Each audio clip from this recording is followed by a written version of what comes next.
नमस्कार दोस्तों, स्वागत है आप सभी का आपके अपने YouTube चैनल में। दोस्तों, आज हम लोग बिहार पुलिस और बिहार दरोगा के लिए लगभग 70 से 80 प्रश्न देखेंगे जो साइंस और जीके से रिलेटेड होगा। तो चलिए शुरू करते हैं। आज का पहला प्रश्न है कि आत्मकथा शाहनामा के लेखक कौन है। यानी शाहनामा एक पुस्तक है जो आपको बताना है कि कौन लिखे हुए हैं और वो उनकी आत्मकथा है, ऑटोबायोग्राफी है। ऑप्शन है अबुल फजल, फिरदौसी, अकबर और बाबर। तो शाहनामा के लेखक कौन है? फिरदौसी हैं। कौन है? फिरदौसी। चलिए अगला प्रश्न देखते हैं कि निम्नलिखित में से कौन दास वंश से संबंधित है। आपको बताना है कि इसमें से कौन दास वंश यानी गुलाम वंश को मामलुक वंश के नाम से भी जानते हैं। तो ऑप्शन है इल्तुतमिश, हुमायूं, अकबर, अहमद शाह अब्दाली। तो हुमायूं और अकबर तो यह मुगल वंश से हो जाएगा और अहमद शाह अब्दाली कोई वंश से नहीं था, ठीक है। और इल्तुतमिश हो जाएगा आपको गुलाम वंश से, ठीक है, क्योंकि इल्तुतमिश को गुलाम वंश का वास्तविक संस्थापक माना जाता है। ऐसे कुतुबुद्दीन ऐबक ने गुलाम वंश का स्थापना किया था 1206 ईस्वी में और इल्तुतमिश जो था वो आपका कुतुबुद्दीन ऐबक का गुलाम था। इसलिए कुतुबुद्दीन ऐबक के मरने के बाद उसका बेटा जो आराम सा गद्दी पर बैठा था 8 महीनों के लिए, उसके बाद इल्तुतमिश गद्दी पर बैठा और ये अपना कार्यभार यहीं संभाला। तो वास्तविक संस्थापक इल्तुतमिश को ही माना जाता है। चलिए अगला प्रश्न देखते हैं कि बाजार नियंत्रण प्रणाली किसने शुरू की थी। बाजार नियंत्रण प्रणाली किसने शुरू की थी। तो ऑप्शन आप लोग देख लीजिए दोस्तों, जहां हमको लगेगा कि ऑप्शन बताना है तो उसको बताएंगे। तो बाजार नियंत्रण प्रणाली अलाउद्दीन खिलजी के द्वारा शुरू किया गया था, ठीक है। और हुलिया लिखने की प्रथा भी अलाउद्दीन खिलजी के द्वारा ही किया गया था और सैनिकों को नगद वेतन भी अलाउद्दीन खिलजी ने ही देना शुरू किया था, ठीक है। तो चलिए अगला प्रश्न देख लेते हैं कि अमीर खुसरो का जन्म स्थान कहाँ है। तो अमीर खुसरो, जिसको भारत का तोतीय हिंद यानी भारत का तोता कहा जाता है, सितार और तबला का जन्मदाता माना जाता है, ठीक है। तो अमीर खुसरो का जन्म 1253 ईस्वी में पटियाली में हुआ था, ठीक है। यह पटियाली हो जाएगा आपका राइट आंसर हो जाएगा, ठीक है। चलिए अगला प्रश्न है कि भारत का नेपोलियन किसे कहा जाता है। तो भारत का नेपोलियन आपको बताना है किसे कहा जाता है। ऑप्शन है चंद्रगुप्त प्रथम, समुद्रगुप्त, विक्रमादित्य और स्कंदगुप्त। तो जो भारत का नेपोलियन कहा जाता है ना, यह समुद्रगुप्त को कहा जाता है, ठीक है। समुद्रगुप्त को भारत का नेपोलियन कहा जाता है और इसको यह संज्ञा B.A. स्मिथ के द्वारा दिया गया था, ठीक है। आपसे पूछ दे कि समुद्रगुप्त को भारत का नेपोलियन किसने कहा था, तो B.A. स्मिथ ने कहा था। अगर दोस्तों आपको वीडियो कैसा लगा हो आप लोग ज़रूर कमेंट में बताइएगा, ठीक है। और लाइक और सब्सक्राइब जरूर कीजिएगा दोस्तों, क्योंकि आप लोग के लिए मेहनत किया जाता है, ठीक है। चलिए अगला प्रश्न है कि कनिष्क किस वंश का राजा था। कनिष्क किस वंश का राजा था। तो जो कनिष्क था यह कुषाण वंश का एक महान शासक था, ठीक है। कुषाण वंश का एक महान शासक कनिष्क हुआ और कुषाण वंश का संस्थापक कुजुल कटफिसस को माना जाता है। लेकिन आपसे पूछेगा कि कुषाण वंश का वास्तविक संस्थापक किसे माना जाता है, तो वह भीम कटफिसस को माना जाता है, ठीक है। और भीम कटफिसस ने ही कुषाण वंश में स्वर्ण सिक्का जारी किया था। ये भी बात आपको याद रखना है, उसी के शासनकाल में जारी हुआ था। चलिए अगला प्रश्न है कि चरक एक क्या थे। चरक, जिन्होंने चरक संहिता पुस्तक भी लिखी है, तो जो चरक थे वह एक चिकित्सक थे, ठीक है। क्या थे? चिकित्सक। चलिए अगला प्रश्न है कि भारतीय संस्कृति का स्वर्ण युग किस काल को माना जाता है। भारतीय संस्कृति का स्वर्ण युग किस काल को माना जाता है। तो भारतीय संस्कृति का स्वर्ण युग गुप्त काल को माना जाता है। किसको? गुप्त काल को भारतीय संस्कृति का स्वर्ण युग माना जाता है। कि इसमें क्योंकि गुप्त काल के समय में कला और मूर्तियों का विकास बहुत ज़्यादा हुआ था, इसलिए भारतीय संस्कृति का स्वर्ण युग कहा जाता है। ये भी बात आपको याद रखना है। चलिए अगला प्रश्न है कि टीपू सुल्तान कहाँ का शासक था। टीपू सुल्तान, जिसके पिता का नाम हैदर अली था, यह मैसूर का शासक था। कहाँ का? मैसूर का शासक था, ठीक है। चलिए और इन्होंने अपनी राजधानी श्रीरंगपट्टनम में बनाई थी। अगला प्रश्न है ब्लैक होल एपिसोड, जिसको काल कोठरी त्रासदी के नाम से भी जाना जाता है और सिराजुद्दौला के समय में हुआ था, ठीक है। तो इससे पहले कौन से युद्ध की घटना हुई थी। तो ब्लैक होल एपिसोड से पहले आपकी घटना जो है ना, यह पलासी का युद्ध हुआ था। 23 जून 1757 ईस्वी को हुआ था, रॉबर्ट क्लाइव और सिराजुद्दौला के बीच। चलिए, ये भी बात आपको याद रखना है। और वांडीवास का युद्ध 1760 में हुआ था, बक्सर का युद्ध 1764 में, और चौसा आपको 1539 ईस्वी में हुआ था, और कनौज और बिलग्राम 1540 में। अगला प्रश्न है कि 1857, ऐसा कोई एग्जाम नहीं है जिसमें 1857 की क्रांति से क्वेश्चन आपसे नहीं पूछता है। तो 1857 के विद्रोह का तत्कालिक जो कारण था वह था चर्बी वाले कारतूस, चर्बी युक्त वाले कारतूस जो राइफल में भरा जाता था, यही उसका तत्कालीन कारण था। चलिए अगला प्रश्न देख लेते हैं। अगला प्रश्न आप लोग के सामने है कि दिल्ली चलो का नारा किसने दिया था? दिल्ली चलो का नारा किसने दिया था? तो दिल्ली चलो का नारा सुभाष चंद्र बोस के द्वारा दिया गया था। ठीक है, दिल्ली चलो का नारा सुभाष चंद्र बोस के द्वारा, और करो या मरो का नारा महात्मा गांधी के द्वारा दिया गया था, और जवाहरलाल नेहरू के द्वारा आराम हराम है का नारा दिया गया था। ये भी बात आपको याद रखना है। चलिए अगला प्रश्न देखते हैं कि बारदौली सत्याग्रह का संबंध किससे है? तो जो बारदौली सत्याग्रह हुआ था यह 1928 ईस्वी में यह घटना हुई थी, और महात्मा गांधी के कहने पर ही बारदौली की महिलाओं ने सरदार पटेल को सरदार की उपाधि दिया था। ठीक है, तो बारदौली सत्याग्रह का संबंध सरदार पटेल से है। ठीक है, चलिए अगला प्रश्न है कि होम रूल लीग की स्थापना किसने की थी? तो होम रूल लीग की स्थापना बाल गंगाधर तिलक के द्वारा किया गया था। होम रूल लीग की स्थापना 1916 ईस्वी में बाल गंगाधर तिलक के द्वारा किया गया था। चलिए अगला प्रश्न है कि ब्रिटिश सरकार ने कलकत्ता से दिल्ली राजधानी स्थानांतरण कब की थी?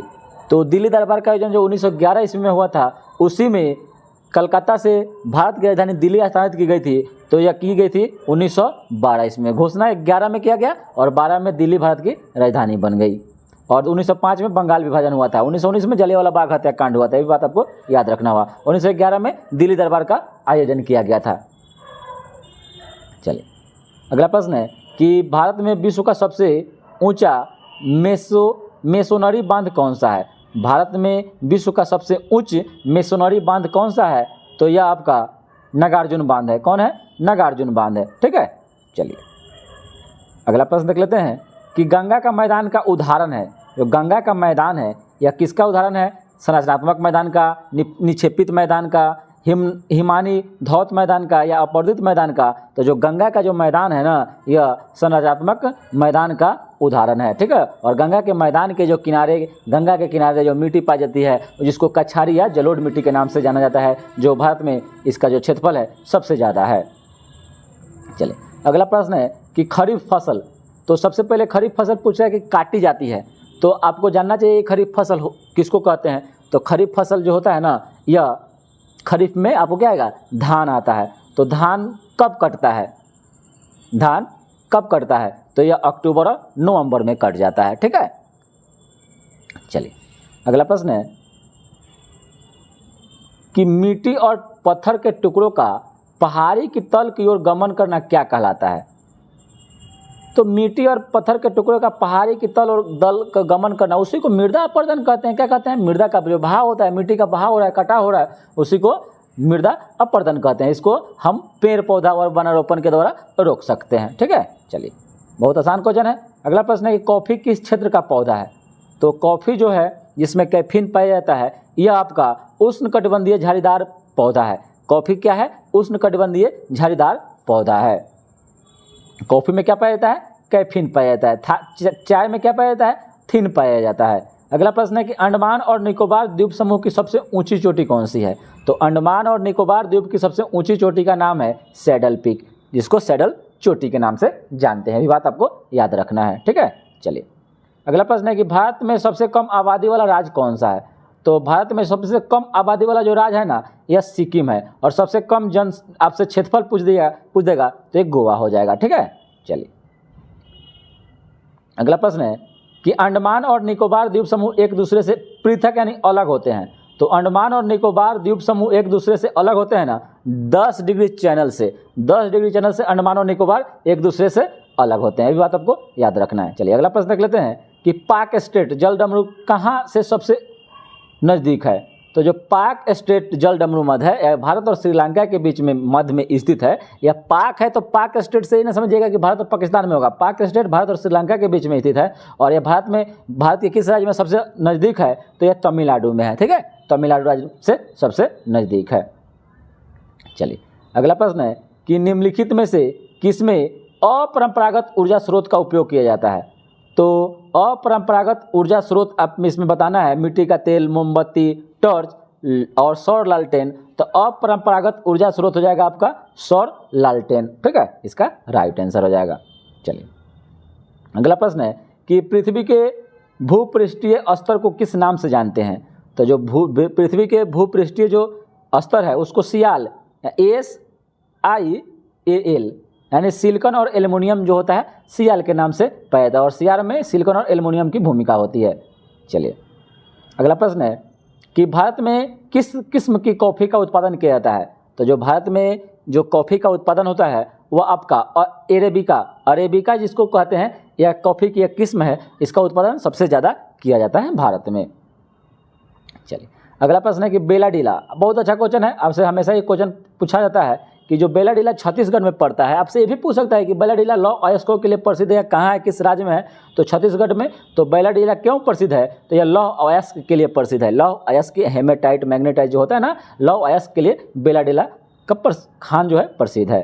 चलिए अगला प्रश्न है रॉकीज, एंडीज, एटलस और हिमालय। तो आप अगर मान लीजिए रॉकीज, एंडीज और एटलस नहीं जानते हैं, हिमालय जानते हैं। हिमालय क्या है, एक नवीन पर्वत है। तो यह किस प्रकार का है, तो एक उदाहरण आपको बताना है पर्वत का, जैसे वलित पर्वत होता है, भंत्रोस पर्वत होता है, ठीक है, मोरदार पर्वत होता है। तो हिमालय मोरदार में आ जाएगा, यह वलित पर्वत है, जिसको जीवित पर्वत के नाम से भी जानते हैं, ठीक है। चलिए अगला प्रश्न है कि दक्षिण अफ्रीका के वृक्ष रहित घास के मैदान को किस नाम से जानते हैं। तो दक्षिण अमेरिका में जो वृक्ष रहित घास के मैदान है ना, उसको बताना है आपको किस नाम से जानते हैं। तो दक्षिण अमेरिका में जो घास का मैदान है उसको आपको पंपास के नाम से जानते हैं। किस नाम से, पंपास नाम से जानते हैं। राइट आंसर इसका पंपास हो जाएगा। चलिए अगला प्रश्न देख लेते हैं। अगला प्रश्न है कि संघ लोक सेवा आयोग, संघ लोक सेवा आयोग जो है कि जो सदस्य होते हैं अपना इस्तीफा किसको सौंपते हैं। तो संघ लोक सेवा आयोग के जो सदस्य होते हैं उसको शपथ, उसको बनाते भी राष्ट्रपति हैं, तो अपना इस्तीफा किसको देंगे, राष्ट्रपति को देंगे। और संघ लोक सेवा आयोग के जो है ना, ये आर्टिकल आपका 315 में आते हैं, ठीक है। चलिए अगला प्रश्न है कि संविधान की 8वीं अनुसूची में कितनी भाषाएं हैं। तो सबसे पहले जान लेते हैं कि संविधान में कितनी अनुसूचियां हैं वर्तमान में। तो 12 अनुसूचियां हैं और 8वीं अनुसूची में भाषाओं का उल्लेख है, जिसमें 22 भाषाओं का उल्लेख है, ठीक है। चलिए अगला प्रश्न है कि आंतरिक अशांति के कारण किस वर्ष राष्ट्रीय आपात लागू हुआ था। तो आंतरिक अशांति यानी आंतरिक अंदर अशांति, देश में जो अंदर अशांति फैल गया था उसके कारण राष्ट्रीय आपात जो ये आर्टिकल 352 के तहत लगता है, तो यह भारत में कब लागू हुआ था। तो यह लागू हुआ था 1975 ईस्वी में, ठीक है। चलिए अगला प्रश्न है कि भारत के मुख्य चुनाव आयुक्त की नियुक्ति कौन करता है। तो जो भारत के मुख्य चुनाव आयुक्त होते हैं उसकी नियुक्ति कौन करता है। तो उसका नियुक्ति राष्ट्रपति करते हैं, ठीक है। भारत के मुख्य चुनाव आयुक्त की नियुक्ति कौन करते हैं, राष्ट्रपति करते हैं। चलिए अगला प्रश्न है कि राज्य का उच्चतम विधि अधिकारी कौन होता है। तो जो राज्य का उच्चतम विधि अधिकारी यह आर्टिकल 165 में है, इसके अधिकारी कौन होते हैं। तो यह होते हैं एडवोकेट जनरल, जिसको महाधिवक्ता बोला जाता है, और देश में पूछेगा तो महान्यायवादी, ठीक है। चलिए अगला प्रश्न है कि विधान परिषद के सदस्य बनने के लिए न्यूनतम जो उम्र सीमा होती है कितनी होती है। तो विधान परिषद के सदस्य बनने के लिए उम्र जो होना चाहिए ना, यह 30 वर्ष होना चाहिए, ठीक है, 30 वर्ष होना चाहिए। चलिए अगला प्रश्न है कि पंचायत स्तर पर राज्य सरकार का प्रतिनिधित्व कौन करता है। तो पंचायत स्तर पर राज्य सरकार का जो प्रतिनिधित्व करता है वह ग्राम सेवक करता है। कौन करता है, ग्राम सेवक करता है। चलिए बहुत अच्छा। चलिए अगला प्रश्न है कि किस वर्ष सिक्किम भारत का 22वां राज्य बना था। तो सिक्किम को 36वां संविधान संशोधन 1975 के तहत भारत का 22वां राज्य बनाया गया था। तो राइट आंसर 1975 हो जाएगा। चलिए अगला प्रश्न देख लेते हैं कि कौन सा अधिकार सर्वोच्च न्यायालय को प्राप्त है। तो सर्वोच्च न्यायालय तो जैसे अनुच्छेद 32 के तहत 5 तरह का रिट जारी करता है, जिसमें जो न्यायिक पुनरीक्षण है ना, यह सर्वोच्च न्यायालय को अधिकार प्राप्त है, ठीक है। चलिए अगला प्रश्न है केरल का उच्च न्यायालय कहाँ स्थित है। जो केरल का उच्च न्यायालय है किस जगह पर स्थित है। जैसे बिहार का पटना में है, वैसे ही केरल का जो उच्च न्यायालय है यह एर्नाकुलम में है। कहाँ है, एर्नाकुलम में है। चलिए अगला प्रश्न है कि न्यायालय के प्रारंभिक क्षेत्राधिकार से क्या संबंध है। तो न्यायालय के प्रारंभिक क्षेत्राधिकार से तात्पर्य आपको बताना है कि मृत्युदंड देने का अधिकार नहीं, विदेशों में होने वाले समानों की सुनवाई नहीं, पहली बार सीधे मामले की सुनवाई की योग्यता। तो न्यायालय के प्रारंभिक क्षेत्राधिकार से मतलब यही है कि पहली बार सीधे यानी सीधे मामले की सुनवाई की योग्यता होनी चाहिए। चलिए अगला प्रश्न है कि भारत के नियंत्रक एवं महालेखा परीक्षक का कार्यकाल आपको बताना है। जो ऑडिटर जनरल होते हैं, भारत के नियंत्रक एवं महालेखा परीक्षक CAG controller and auditor general, जो अनुच्छेद 148 में आते हैं, तो आपको बताना है इनका कार्यकाल कितना वर्ष का होता है। तो इनका कार्यकाल होता है 6 वर्ष या 65 वर्ष में जो भी पहले पूरा जाएगा तो यार इनका रिटायरमेंट हो जाएगा। ठीक है, चलिए अगला प्रश्न है कि संसद के दोनों सदनों के सदस्य रहे बिना कोई व्यक्ति कब तक मंत्री के रूप में बना रह सकता है। संसद के दोनों सदनों के सदस्य रहे बिना तो ये मंत्री कब तक बना रह सकता है, तो यह मंत्री 6 माह के लिए रह सकता है। और संसद के दोनों सदनों में अगर कोई व्यक्ति नहीं जाता है कितना दिन, तो 2 यानी लगभग 60 दिन नहीं जाएगा तो उसका सदस्यता समाप्त हो जाएगा। 2 महीने नहीं 60 दिन। अगला प्रश्न है कि निम्नलिखित में से कौन सा विधेयक राज्यसभा में पहले प्रस्तुत नहीं किया जा सकता है। तो आप जानते हैं कि एक धन विधेयक होता है, अनुच्छेद 110 में आता है, वह केवल लोकसभा में प्रस्तुत किया जाता है, राज्यसभा में प्रस्तुत नहीं किया जाता है, क्योंकि यह पास करने इसको देखने के लिए इसको 14 दिन के लिए भेजा जाता है, 14 दिन रोक सकता है राज्यसभा। तो धन विधेयक इसका राइट आंसर हो जाएगा। चलिए अगला प्रश्न है कि प्रतिवर्ष राज्यसभा, जिसको उच्च सदन के नाम से जानते हैं, कितने सदस्य कार्यनिवृत्त यानी सेवानिवृत्त हो जाते हैं, रिटायरमेंट हो जाते हैं। तो प्रतिवर्ष राज्यसभा के कितने सदस्य, तो यह हो जाएंगे 1/3 सदस्य होते हैं ना, यह सेवानिवृत्त हो जाते हैं। चलिए अगला प्रश्न है कि निम्नलिखित में से कौन अचुंबकीय वस्तु है। ऑप्शन है लोहा, गंधक, निकेल, कोबाल्ट। तो अचुंबकीय इसमें से गंधक यानी सल्फर हो जाएगा। लोहा, निकेल और कोबाल्ट जो है यह चुंबकीय होता है, अनुचुंबकीय होता है। अगला प्रश्न है कि 1 माइक्रोन किसके बराबर होता है या कितना बराबर होता है। तो जो 1 माइक्रोन होता है ना, यह 0.001 mm यानी मिलीमीटर के बराबर होता है। अगला प्रश्न है कि टेलीफोन का आविष्कार किसके द्वारा किया गया था। तो टेलीफोन का आविष्कार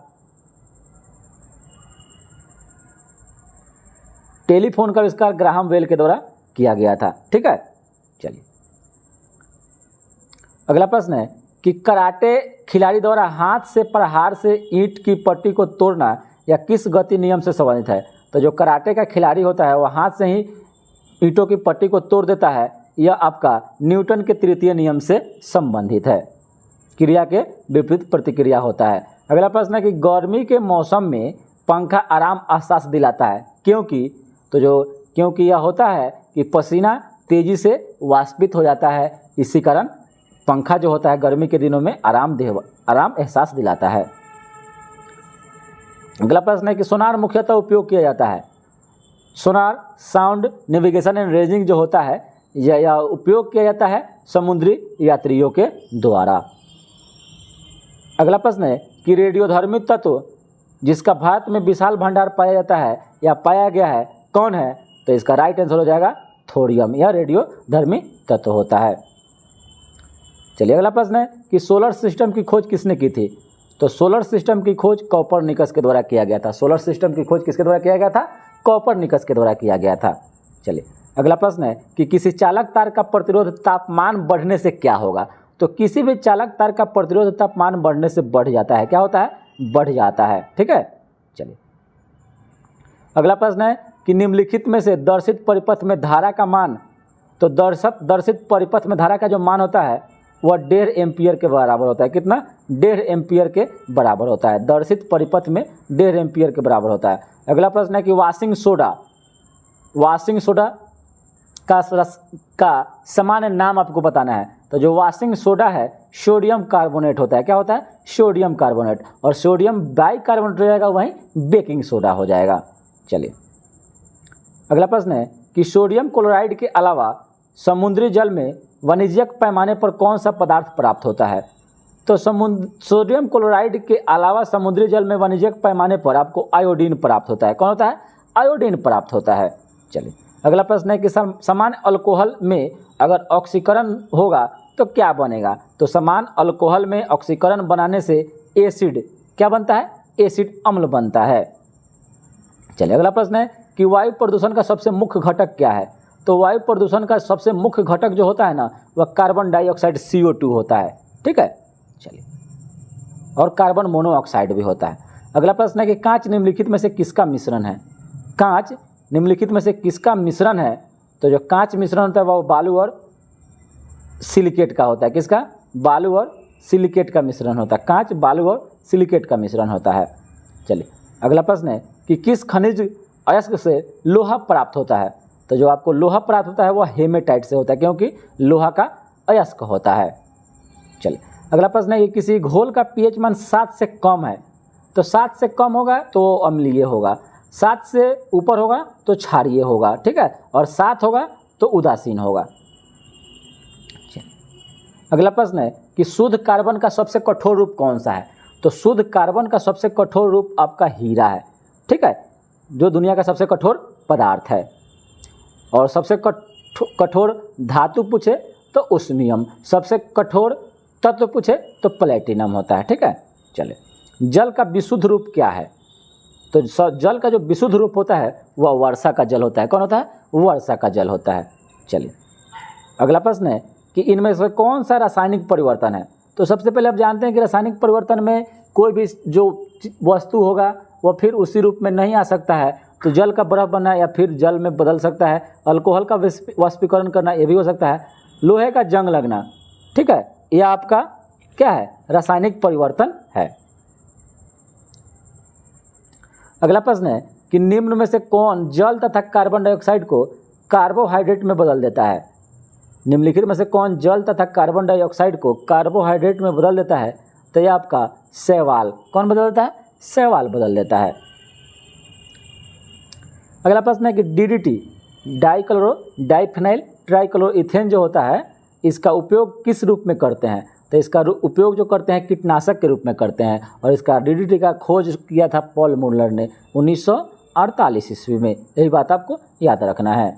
चलिए अगला प्रश्न है कि निम्नलिखित में से किस प्रकार के भोजन लेने से लोगों को पौष्टिक आहार मिलता है?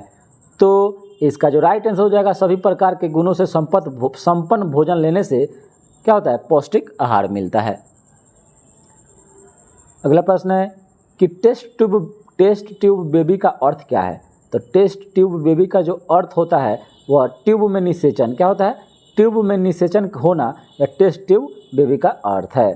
चलिए अगला प्रश्न है कि भारत में केंद्रीय औषधि शोध संस्थान कहाँ स्थित है?